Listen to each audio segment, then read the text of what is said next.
Hello, good morning po sa inyong lahat. Ngayon po ay Monday, actually in our traditional way of commemorating the Passion of Jesus Christ. Ngayon po ay tinatawag na Holy Monday o Lunes Santo. Ngayon po umaga, nakagawa tayo ng 17 rounds again dito po sa ating jogging quadrangle. It is for a good physical condition and a good health. Thanks be to God. Ngayon po umaga, I just want to give you another verse from the Bible.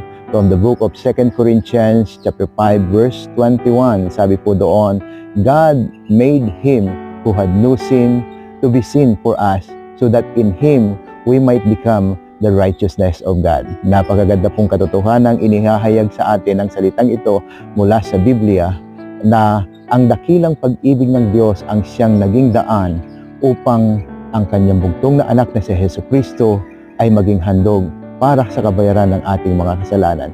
At sa talatang ito sinasabi